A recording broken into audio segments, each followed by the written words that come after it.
Bonjour, bienvenue au Centre international Espérance et Vie, les centres où les personnes découvrent et entrent dans leur destinée en Christ. Dans ces centres, nous annonçons, nous proclamons, nous enseignons, nous prêchons l'évangile de la gloire de Jésus-Christ, le Fils de Dieu, qui est venu sur cette terre pour nous réconcilier avec son Père. C'est lui qui est mort et ressuscité et qui est vivant et qui agit encore aujourd'hui. Nous sommes dans ce centre aussi, les personnes peuvent naturellement espérer là où naturellement toute espérance semble impossible. Nous adorons Dieu le Père en esprit par Jésus-Christ notre Seigneur. Bienvenue, et nous sommes en train de traiter un thème qui est celui de Jésus-Christ dans la Bible. Nous avons vu premièrement Jésus-Christ dans la loi de Moïse, donc les 5 premiers livres de la Bible. Nous avons vu Jésus-Christ dans les prophètes. Nous avons vu dernièrement Jésus-Christ dans les psaumes. Aujourd'hui, ce dimanche, le 9 décembre 2018, nous nous sommes entretenus dans le Centre international Espérance et Vie de Jésus-Christ dans l'évangile de Matthieu. Matthieu son nom signifie cadeau du Seigneur. Alléluia. Il nous a laissé un bon cadeau en nous donnant, en nous relatant les événements qui se sont passés parce qu'il est le témoin oculaire. Il est parmi les 12 disciples de Jésus-Christ.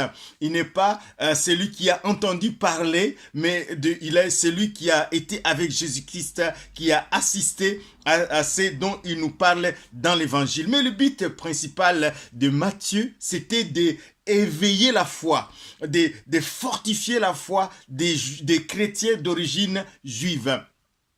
Parce qu'il commence, son évangile est plus orienté cette population-là. Il commence l'évangile en disant, Matthieu chapitre 1 au verset 1, généalogie de Jésus-Christ, fils de David, fils d'Abraham, fils de David, fils d'Abraham, fils de David, le roi puissant, un roi qui était puissant en Israël, qui a reçu des promesses de Dieu, de la part de Dieu, en disant, il ne manquera pas un fils sur son trône. Il dit, Jésus-Christ, fils de David, c'est son fils, c'est le fils de David qu'on attendait comme Messie, comme roi, qui devrait venir régner sur Israël et régner sur le monde entier. Donc, en disant cela, Matthieu éveille ses contemporains en disant, écoute, Jésus-Christ réellement qui est venu, c'est le fils de David, c'est le Messie qu'on attendait et qui est venu et qui y a étendu le royaume sur toutes les nations. Il va continuer sa généalogie et arrivé au verset 16, il y a quelque chose de troublant, quelque chose d'étrange qui apparaît dans ce verset. Il dit, Jacob donc engendra Joseph, l'époux de Marie, de laquelle est né Jésus, qui est le Christ. Donc, il parle de la généalogie de Joseph, le père nourricier, le père adoptif de Jésus. Il parle que Jacob engendra Joseph, l'époux de Marie, de laquelle est né Jésus-Christ, qui est le Christ. Donc, il va dire, voici de quelle manière, au verset 18, arriva la naissance de Jésus. Marie, sa mère, ayant été fiancée à Joseph, se trouva enceinte par la vertu du Saint-Esprit avant qu'ils eussent habité ensemble. C'est très important. Il s'est trouvé enceinte par la vertu du Saint-Esprit avant qu'ils eussent habité ensemble. Et plus loin, au verset 25, mais il ne la connut point jusqu'à ce qu'elle eût enfanté un fils auquel il donna le nom de Jésus-Christ. Donc Joseph n'a pas connu Marie jusqu'à la naissance de Jésus-Christ. L'enfant est gardé dans toute sa pureté, sa sainteté. C'est une sémence divine dans le corps de Marie qui a engendré Jésus-Christ. Et c'est un homme pas comme les autres. Et nous allons voir tout au long de cet évangile. Ce Jésus-là, il est le sauveur. Donc, Matthieu va concentrer son évangile. Il présente Jésus comme roi. Il est la venue du roi, l'autorité du roi, le programme du roi, les adversaires du roi, l'administration du roi, l'expiation accomplie par le roi et le mandat confié par le roi à son église. Donc Jésus est né et comme roi, il le présentait comme roi des Juifs. D'ailleurs, le mage qui vient d'Iran, qui vient de l'Orient, c'était des astrologues, des sages de l'époque qui regardaient les étoiles. Ils ont vu une étoile spéciale et comme ils étaient informés au travers des écrits de Daniel qu'un Messie naîtrait en Israël, que le Messie viendrait en Israël, et ils étaient informés par les écrits de Daniel, un Juif qui était déporté chez eux, et ils ont suivi l'étoile. L'étoile, il les a conduits jusqu'à là où l'enfant est né. Et arrivé chez Hérode, ils ont demandé, mais où est le roi des Juifs qui vient de naître? Hérode dit, il était troublé, il dit, je suis le roi.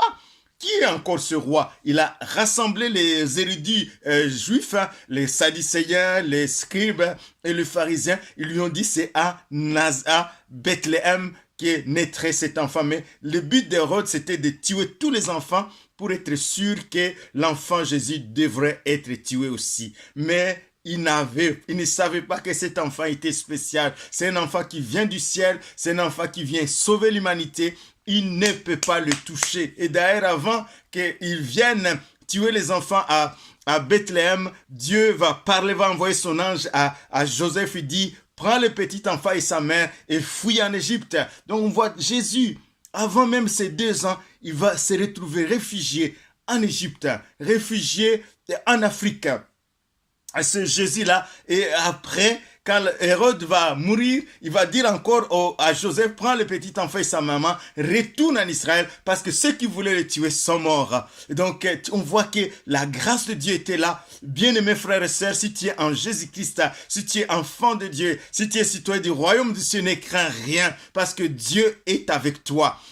Personne ne peut te toucher si Dieu ne lui permet. Alléluia, sois rassuré, marche dans l'assurance si tu es réellement enfant de Dieu. Donc, on voit aussi dans cet évangile, y compris les autres évangiles, on ne s'attarde pas sur l'enfance, l'adolescence, la jeunesse de Jésus-Christ. Ce qui est important pour Dieu, c'est un sauveur. C'est que Jésus-Christ est venu sauver l'humanité. Et on va retrouver aussi l'épisode de Jésus-Christ à l'âge de 30 ans quand il vient prendre son baptême.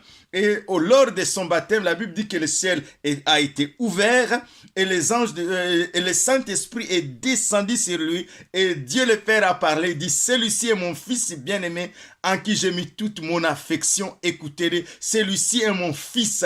Il y a l'approbation de Dieu le Père. Il une voix fit entendre du ciel en disant, c'est mon fils. Et quand il va être tenté dans l'épisode, Matthieu parle de Matthieu chapitre 4, il parle de la tentation de Jésus.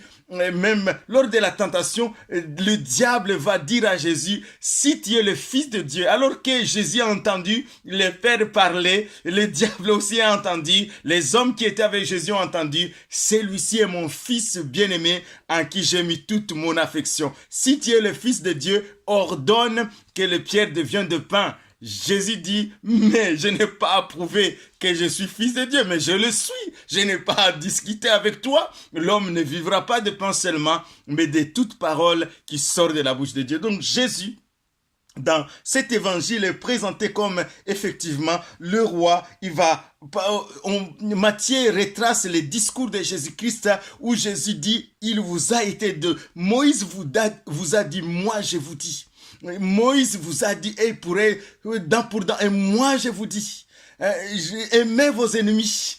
Aimez vos ennemis. C'est quelqu'un qui a une autorité. C'est une parole d'autorité qu'il a. Mais il dit que je ne suis pas venu abolir la loi, mais je suis venu accomplir la loi. On voit aussi l'autorité de Jésus sur le monde spirituel. Au moment où il va entrer dans une synagogue, dans Matthieu 8, il se trouvait dans cette synagogue un possédé, un homme qui était, une personne qui était possédée. Et les démons eux-mêmes, ils vont dire, mais qu'y a-t-il entre nous et toi, fils de Dieu? Les démons, les esprits reconnaissaient Jésus comme Seigneur, comme le Fils de Dieu, qui est venu ici pour nous tourmenter avant le temps. Ils savent qu'ils seront tourmentés au siècle des siècles. Mais il dit, tu es venu aussi pour... Et Jésus va dire, tais-toi, sors de cet homme. c'est la première fois dans l'histoire de l'humanité, on voit un homme qui prend possession, qui prend autorité sur les puissants des ténèbres et il obéissent.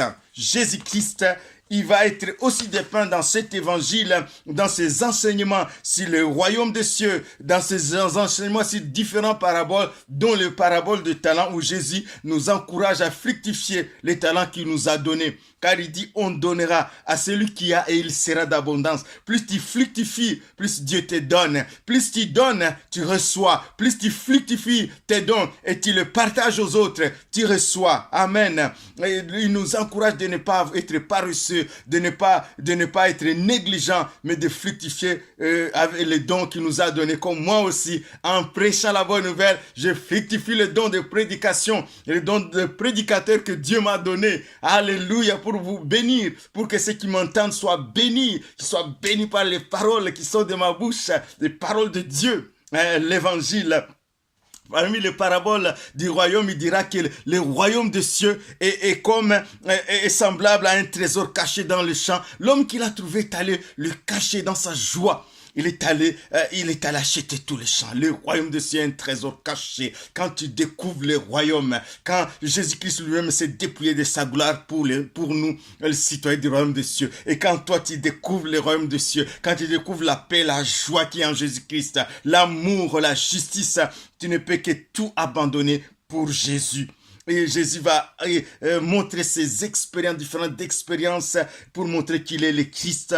Il va dire qu'à un certain moment, que dit-on que je suis moi le Fils de l'homme? Quand vous m'avez dans ma dimension naturelle, c'est dans Matthieu 16. Et Pierre va dire, tu es le Christ, le Fils de Dieu vivant. Jésus va dire, mais ce n'est pas la chair et le sang qui te faut connaître ces choses, c'est mon Père qui t'a révélé qui je suis. Et sur cette confession de foi, je bâtirai mon église. Je vais bâtir mon église. Des hommes et des femmes qui confessent que je suis le Christ.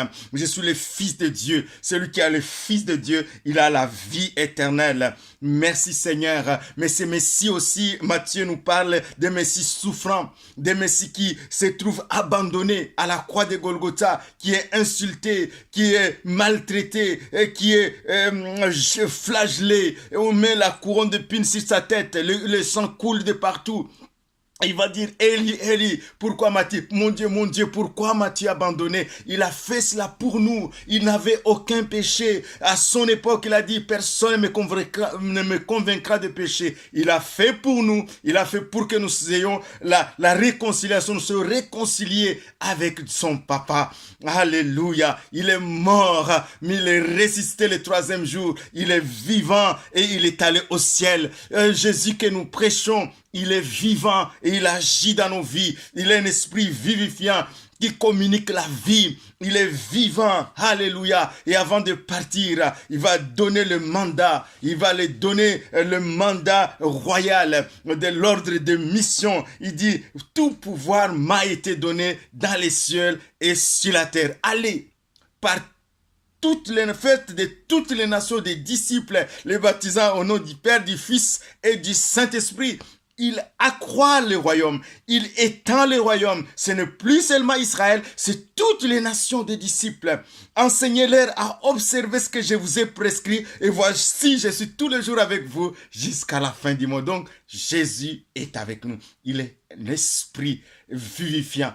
Il est, par sa résurrection, il est un esprit vivifiant, toujours avec nous, à nos côtés. Donc nous sommes rassurés. Maintenant qu'on va parler de Noël, sachez que Dieu vous a donné Jésus-Christ comme cadeau. Celui qui croit en lui, il a la vie éternelle. Il vit dans cette vie avec le Saint-Esprit, l'Esprit de Jésus qui nous conduit, qui nous communique sa joie, qui nous communique sa paix, qui nous donne l'assurance, qui enlève la crainte dans nos cœurs, qui nous garde de tout mal, du monde spirituel. Nous n'avons aucune crainte. Nous sommes rassurés dans ce monde.